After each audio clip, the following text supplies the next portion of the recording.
learning to talk exceeds their current vocabulary. They do that without even, and that puts those kids in the zone, right? Because if you just talk, they learn as baby talk.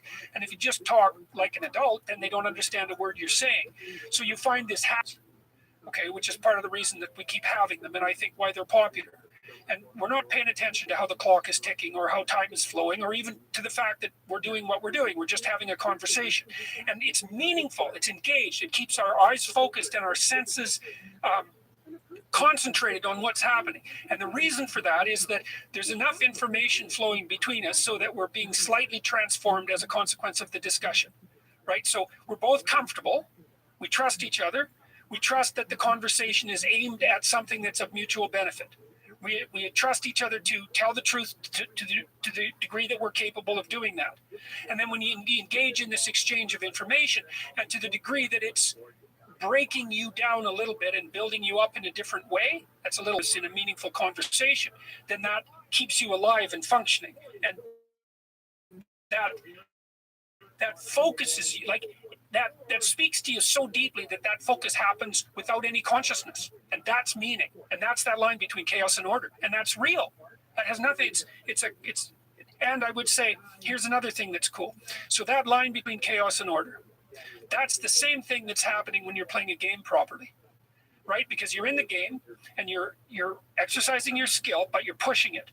But you're pushing it in a way that's also a benefit to your teammates and to the progression of the game as such, and to being a better general player. You're doing all that. That's what makes your life meaningful, and that's real. And I think it's more real than anything else. I think it's more real than suffering. I think it's more real than malevolence, because it's the antidote to both of those. And so the whole moral relativism issue for me is a non-starter. It's just wrong. There's lots of ways of interpreting the world, but there aren't very many ways of interpreting it optimally. And you can feel when you're doing that. It makes you stronger. And then the people that come to me after my talks and say, well, I've been putting my life together. I've developed a vision. I've been trying to be more responsible. I've been trying to be more honest and put my relationships together. They're all sparkly-eyed because of this, or crying sometimes, because it's really had an impact on them at a deep level. They think, oh, wow, this actually works. It's like, yeah, it actually works. It's real. It's real. And I would say as well that that's associated with the idea of the deep Western idea of the logos, which is meaning in action and speech.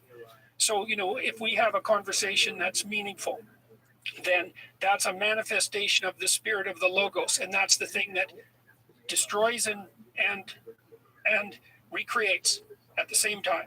Because you learn something, it destroys a little presupposition that you had that was erroneous and replaces it with something that's healthier. And every time you have a meaningful conversation, that happens. It's like a little tweak. I wasn't quite right here. Click. That moves and something new takes its place. So, and that's a little death in rebirth instead of the catastrophic death in rebirth that you might have to have if you weren't paying attention. So that's all tied together. That's all tied together with that phenomenon of meaning. And that's the same as the adoption of responsibility. That all ties together so nicely. Yeah, the concept of meaning, like what is important, that it's so huge to people, but so fleeting. It's so difficult to what is meaning, companionship and community, and finding something that you enjoy doing that you can do that seems bigger than you or bigger than yourself, but meaning, like the meaning of life. What is meaning? It's one of the things that gives people so much existential angst, and I think is the cause of a lot of despair, because there's no real answer. Well, you can question it. Yes. But the thing is that that's one of the dangers of rationality, is that, see, the Egyptians associated, the Catholics did this to some degree too, in love with its own productions. Intelligence has this inbuilt arrogance. And the Egyptians in particular were really insightful. They tried to replace the idea of intelligence as the highest virtue with the idea of attention as the highest virtue. This is something Aldous Huxley knew. He wrote a book called Island. And the island was an island that was populated had a lot of birds on it, and the birds could talk, and all they did was say, pay attention, to remind everybody on the island to pay attention all the time. But you can undermine your sense of meaning and you can question it, but the best thing to do is to actually pay attention to when it manifests itself, because it's a phenomenon like color or like love or like beauty. It exists. It isn't something you create. It's something that you discover, and you can discover it. You just have to watch. Like you're ignorant about yourself. You think, okay, well, I told my clinical clients to do this and my students is watch yourself for 2 weeks. Just watch like you don't know who you are, and notice when you're doing something that you're engaged in. It's like you'll see it. Maybe it's only 10 minutes because your life is pretty out of balance, but you'll see that, oh man, I was engaged in something there for 10 minutes. It's like, why? What did you do that was right, that engaged you? You were in the right place at the right time, doing the right thing for a few minutes. What was it? What were the preconditions? There's this line in the New Testament. Christ says, the kingdom of God is spread across the earth, but men do not see it. And that's what it refers to, is that you wander into paradise now and then when you're engaged, when you're deeply engaged in something, but you don't notice it. You don't think, oh, look, I'm in the right place and everything's working out right now. It means I got it right somehow. And then I need to practice being there more and more and more, which is, well, that's the appropriate thing to try to practice. And that's to come to some negotiated, what would you call it? It's to come to a negotiation with that intrinsic sense of meaning and to realize it as a fact rather than just as an opinion or something that's secondary. Because it's an not. alien concept for people, though, to be so aware of who they are and what they're doing, they could recreate that. So when they do feel that feeling of meaning, that they could figure out a way to get back into that state, and what were all the extenuating circumstances, and where was my head at? What caused me to have this feeling like things were right? Yes, well, it's like someone gives you a gift, and you think, well, I'd like that gift again. It's like, yeah, well, you have to figure out what it was that you did to deserve it, so to speak. And yeah, I know it requires a fair bit of careful reflection, but it also requires that ignorance. Is you have to think, well, I don't know who I am. I'm going to find some things meaningful. What are they? They might not even be things you want to find meaningful. They might be things that you might even be ashamed of, because sometimes people are interested in things that they don't think that they should be interested in. Like maybe you'll have a guy who is this is kind of a cliche, but who was socialized to be a real tough guy, and he finds out that he's kind of interested in art or aesthetics. It's like, well, he's ashamed of that because maybe it's too feminine or whatever. Well, it doesn't matter because that's actually that's actually something that's speaking to him from the core of his genuine being. He's going to have to pursue that. Or you might find, that someone who's really agreeable and kind of a pushover stands up to someone just once at work, says what they really think, and then they realize afterwards, wow, that was exactly right. And they think, oh my God, I decided when I was a little kid, maybe they had a harsh father, and they decided when they were 4, I'm never going to be angry in my whole life. There's something wrong with aggression. So they've gone out of their way their whole life to be free of conflict. And then they find out that one day they stand up for themselves, that whole domain that they'd parsed off as inappropriate actually contains exactly what they need to put themselves together. But you find what you need where you least want to look. That's the old alchemical dictum, instir qualinus invenitur, right? I want to talk to you about activists, because it's something that you brought up earlier, saying that you find them unappealing. I want to know what you think the motivation of a lot of these, like particularly radical left-wing activists that want to shut down lectures and scream people down and what do you think the motivation of these people is, and what do you think is the root of it? Well, I think that it's a quick route to moral virtue. It's actually really hard to put yourself together, and you have to do that in ways that you can't trumpet. Because most of the things that are wrong with you are kind of low, what would you call it, second rate and embarrassing.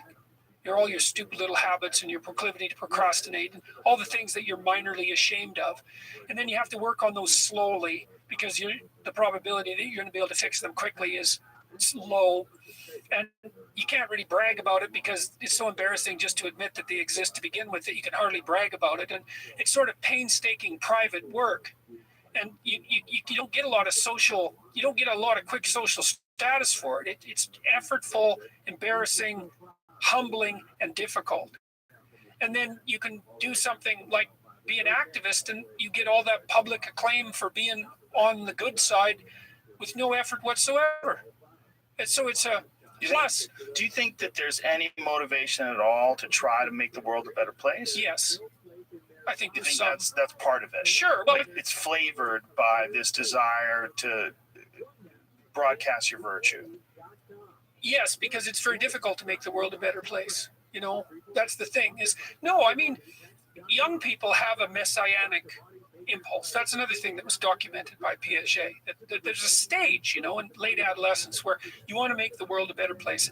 I would say that that's probably part of the impulse to, establish a permanent relationship and have a family and take care of people, and to take on some of the burden of life.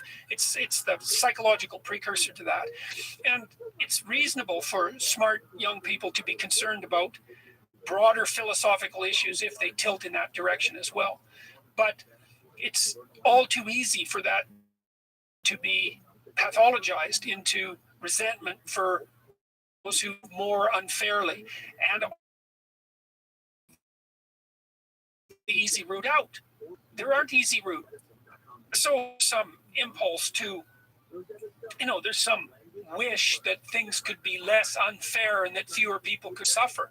But it's kind of a low-level virtue, that reflexive compassion. I'm not saying it's without merit, because it's that compassion for the ability to take people who are ill and infants what makes and so forth. Feel this low level? Like, where's that? It's not thought through. Things are complicated. It's hard to make complicated systems work better, and it's really easy to make them work worse. What about activists that want to shut down certain speakers? Like someone who's, in my opinion, fairly innocuous in terms of the like. Here's one: Christina Hoff Sommers. Yeah. I don't see a good argument for shutting her down. She's so polite. She's a feminist. She's well read. Yeah. She's a really nice person. Janice Fimenko is like that too in Canada. It's the same sort of person. Doesn't make sense that people would shout her down, yet they do. Oh yeah, they shout her down. They say horrible things about her. They mischaracterize her in a really brutal way that it completely invalidates their argument or their opposition to her, to anyone that's paying attention to what she said.